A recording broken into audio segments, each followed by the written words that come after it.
Today, I want to talk about one of my favorite books, Secrets of the Millionaire Mind by Harv Eker. The part that stood out to me the most was where the author discusses the 17 key differences between rich and poor people. The first difference: rich people think big, poor people think small. Have you ever spent hours going to different stores just to save a few cents on groceries? Or waited in line for a long time to get a free hamburger? If so, you might have a poor person mentality. It's not bad to save money, but it's important to consider how much time you're spending to save just a little. If you spend an hour to save 60 cents on oranges, you're valuing your time at 60 cents an hour. Rich people don't worry about saving small amounts like that. They understand the value of their time and focus on making it worth much more, like $6,000 an hour. The second difference? Rich people get paid based on results. Poor people get paid based on time. No one cares about how much effort you put into something. They care about the results. For example, customers don't care if you spent hundreds of hours developing a product if it's not good. They'll buy a good product even if it took you only a few hours to make. The same goes for videos. You don't care if I spent 100 hours making this video.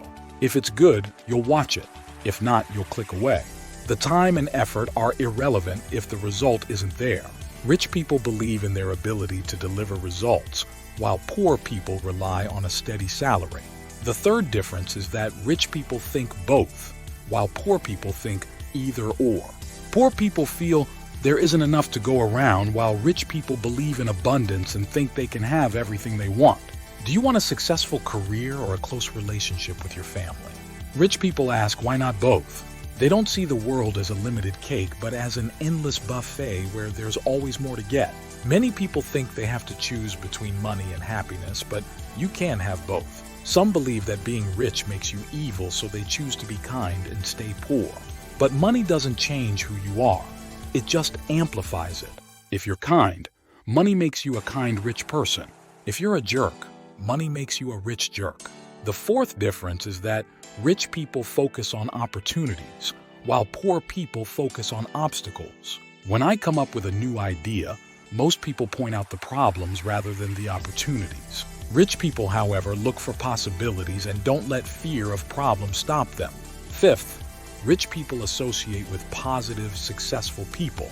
Poor people hang out with negative or unsuccessful people. If you want to be rich, study rich people. Hang out with them and model their behavior. If you want a successful YouTube channel, look at successful channels in your niche. Study what they do, how they do it, and apply those principles to your work. It's not about copying. It's about learning and adapting successful strategies. Some people think they need to invent the next big thing to be successful. But you can succeed by following and improving on what successful people do. Your unique voice and perspective will make your content different, even if you use similar methods. People often say, I don't have rich people around me, so how can I surround myself with successful people? You don't need to know them personally. You can learn from books, videos, and online content created by successful people. By surrounding yourself with their ideas and mindset, you can start thinking and acting like them. You can find successful people and learn from them by reading their books or watching their videos. You can't just ask Arnold Schwarzenegger to hang out with you and teach you how to get in shape, but he's got tons of videos and has written a book. So why not check out his book or watch his videos? I don't have rich friends around me, so I consider authors of these books my rich friends. I hang out with them by reading their books, watching their videos, and listening to their podcasts. About the sixth difference: rich people know what they want and are committed to getting it. Poor people just want to be rich. Imagine you and a friend are in the city center and you want a baguette. Your friend goes to the stand and says, I want a baguette. The seller might get confused because there are many types of baguettes. This is similar to how poor people think about becoming rich. They want to be rich but don't know what a rich life looks like for them. If you don't know exactly what you want, you'll just get whatever the seller decides to give you. Now imagine you say, I want a tuna baguette with smoked cheese, dark bread with sunflower seeds, no onion, add cucumber and tomato, and toast it. The seller will give you exactly what you asked for. Rich people don't send mixed messages. They know exactly what they want. Now the seventh difference. Rich people promote themselves and their values. Poor people think negatively about selling and promotion. Think of it this way. If you had a cure for a disease, would you hide it from someone who needed it? No, you'd share it. Similarly, if you believe your product can help people, it's your duty to promote it. Not promoting it is a disservice to those who could benefit from it. Maybe your product could change someone's life, but if you don't promote it, they'll never know. Resenting promotion is a major obstacle to success. People who dislike selling and promotion often struggle financially. You can't make a good income if people don't know about your product or service. Whatever you do, you need to be good at selling and promotion. Every aspect of life involves selling. When you convince your partner to go to a restaurant instead of shopping, you're selling. When you get your daughter to study, you're selling. Right now, I'm selling this video to you. You're paying with your time, and I'm not ashamed to ask you to like and subscribe because I believe these ideas can help change your mindset. Eighth difference. Rich people believe they create their own lives. Poor people believe life happens to them. If you want to create wealth, you have to believe you're in control. Poor people go through life as passengers while rich people sit behind the wheel. Did you ever notice that it's often poor people who spend a lot of money on lottery tickets? They hope to get rich by luck. Eker says poor people justify their situation by saying things like, money isn't important, or happiness and love are more important. This kind of thinking is flawed. Let me ask you, what's more important, your leg or your arm? Both are important, just like money and happiness. Poor people also blame others for their situation. It's never their fault. They act like victims. I have two cousins who grew up in the same village, went to the same school, and had the same teachers and poor parents. Today, one is very successful and the other is not. Interestingly, both use the same reasons for their current situation. The poor cousin blames the bad education system, poor parents, government, and the system for his failure. The successful cousin used those same reasons to drive his success. He knew the school system was bad and his parents were poor, so he educated himself and learned new things. He doesn't blame anyone. Another reason poor people stay poor is that they complain. When you complain, you focus on what's wrong in your life, and what you focus on expands, so you get more of what's wrong. Ninth difference. Rich people manage their money well. Poor people mismanage their money. Money is just a tool, like your computer or phone, and you need to learn how to use it. We spend hours learning to use computers, but often ignore learning how to manage money. This is crazy because we work hard for our money, but don't take the time to learn how to handle it. Rich people aren't necessarily smarter, they just have better money habits. To master money, you have to manage it. Saying you'll manage money when you have more is like an overweight person saying they'll start exercising once they lose weight. Start managing the money you have and you'll have more to manage. If your son can't handle his bike, would you buy him a car? Of course not. The same idea applies to the universe and you. The universe says until you show you can handle what you've got, you won't get any more. The author says even if you borrow money to live, you still need to learn how to manage that money. It's important to build your money management skills so they become a habit. Developing this habit first is crucial. For example, if your goal is to go to the gym every morning to do squats with 100 kilos, you first need to learn how to lift a 1 kilo blanket before tackling the heavier weight. If you don't have the habit of getting out of bed and lifting that blanket, there's no way you'll reach your goal. To manage your money well, the author suggests creating 5 accounts: an investment account, a play account, an education account, a give account, and an expense account. Put 10% of your after-tax income into your investment account. This account is like the goose that lays the golden eggs. Eker also recommends putting 10% into your play account. Money in the play account must be spent by the end of the month on fun activities. Spend it in a way that makes you feel rich and happy. If you only save and never have fun, the part of you that seeks enjoyment will eventually sabotage your savings. 10th difference. Rich people are bigger than their problems.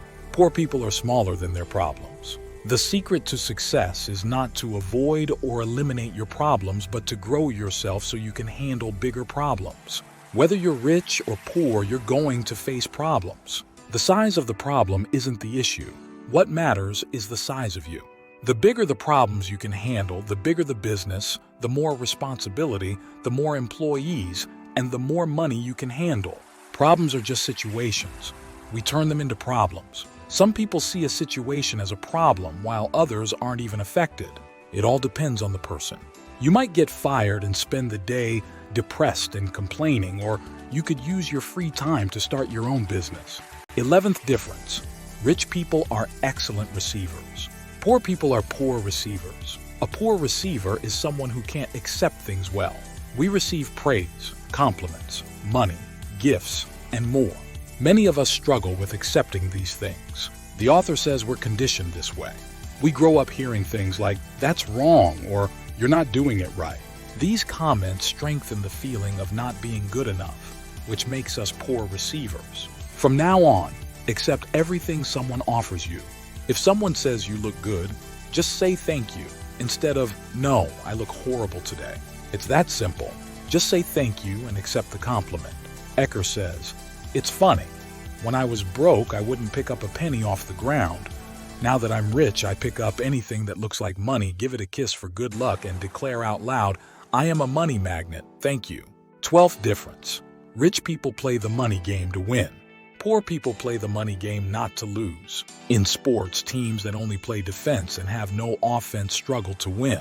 Unfortunately, most people play the money game on defense, focusing only on survival instead of wealth and abundance. Poor people want just enough money to pay bills. Your intention is crucial, and if your goal is to only have enough to pay bills, that's all you'll get, nothing more. Aim high, shoot for the stars so you can at least hit the moon. The author says if your goal is to be comfortable, you'll never get rich. But if your goal is to be rich, you'll end up very comfortable. 13th difference. Rich people have their money work hard for them. Poor people work hard for their money. Eker says you do need to work for your money, but for rich people, this is temporary. For poor people, it's endless. Rich people believe that for your money to work hard and take your place, you need to work hard first. They also know that the more your money works, the less you have to. The goal should be to become financially free as soon as possible. Eker defines financial freedom as the ability to live the lifestyle you want without having to work or rely on anyone else for money. And how do you achieve this? You need passive income. You become financially free when your passive income exceeds your expenses. Many people confuse being rich with being financially free. They think you need to be rich first to be financially free, but that's not true. Financial freedom comes first because it's easier and faster to achieve. Let me ask you, is it easier to climb a ladder with 10 steps or one with 1,000 steps? Of course, the 10-step ladder is easier. Becoming financially free is like climbing the 10-step ladder, and becoming rich is like climbing the 1,000-step ladder. First, aim for the easier goal of financial freedom. Once you have passive income and don't need to work for anyone, you can use your free time to become rich. Eker shares a story from his seminar where a student realized that if she rented her flat and moved to a cheaper place, her passive income from the rent would cover all her expenses. She did exactly that, became financially free, and then started building her business to become rich. First, focus on the 10-step ladder and create enough passive income so you don't have to work for someone else. Then you can think about the rest. There are two main sources of passive income. The first is money working for you, such as earnings from investments like stocks, bonds, or other appreciating assets. The second is business working for you, where you generate ongoing income from businesses that don't require your personal involvement to operate and bring in money. A simple example of this is real estate. 14th difference. Rich people focus on their net worth. Poor people focus on their working income. When it comes to money, people often ask, "How much do you make?" The question, "What is your net worth?" is rarely asked. Wealth is measured by net worth, not by working income. It's always been like this and always will be. To figure out your net worth, add up the value of everything you own, like cash, stocks, bonds, real estate, the present value of your business if you have one, and your home if you own it. Then subtract everything you owe. Net worth is the ultimate measure of wealth because it shows what you could turn into cash if needed. Once you calculate your net worth, draw a vertical line on a page. Write 0 at the bottom and your desired net worth at the top, say $1 million.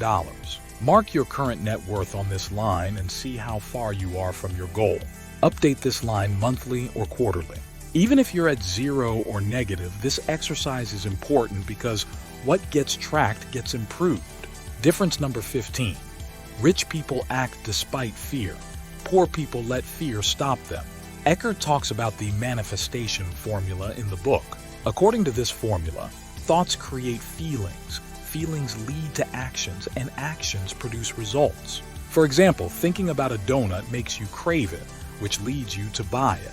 Repeating this process leads to weight gain. Thoughts and feelings are part of your inner world. Becoming overweight is part of your outer world. Action bridges the inner and outer worlds. Without action, thoughts and feelings about being rich are pointless. Many people read books about getting rich but don't take action. It's not about how many books you read, but how many you apply in real life. Reading without action is like looking at your crush's picture on Facebook all day instead of talking to them in person. If action is so crucial for success, why don't we take action? Fear, doubt, and worry are common barriers to success and happiness. One major difference between rich and poor people is that the rich act even if they feel fear or discomfort. Poor people let fear stop them because they want to stay comfortable. If you only do what's comfortable, life will be uncomfortable. But if you do what's uncomfortable, life will be pretty comfortable. Fear and discomfort shouldn't stop you. Fear is a product of the mind, which is a fear detector, not a success detector. When you start something uncomfortable, your mind will flood you with scary scenarios to stop you. Our minds are expert horoscope writers. Learning to manage your mind is crucial. To control your mind, try meditating and reading The Power of Now, which I've also summarized on this channel. I also have a video on managing fears, covered in The Magic of Thinking Big by David Schwartz. I'll link both videos in the description. Difference number 16. Rich people constantly learn and grow. Poor people think they already know. Eker says the 3 most dangerous words are, I know that. How do you know you truly know something? The answer, if you live it, you know it. Otherwise, you've just heard about it, read about it, or talked about it, but you don't really know it. If you're not rich and happy, there's still a lot to learn about money, success, and life. If you're not as successful as you want to be, it means there's something you don't know. If you're not rich, there are things you need to learn and apply. If you keep doing what you've always done, you'll keep getting what you've always got. Difference number 17. Rich people admire other rich and successful people. Poor people resent them. When I was in high school, there was a rich man in our neighborhood with a new Mercedes. People would tell negative stories about his life, assuming he was involved in criminal activities. Years later, during an internship, I met this person. I learned he grew up poor, which motivated him to work hard and eventually become a CEO. This taught me that poor people often look at others' success with resentment and envy. This was the last difference. Please share your favorite idea or lesson from this video in the comments. If this video helped you even a little, don't forget to hit the like button. It helps the channel a lot and motivates me to summarize more books. Thanks for watching.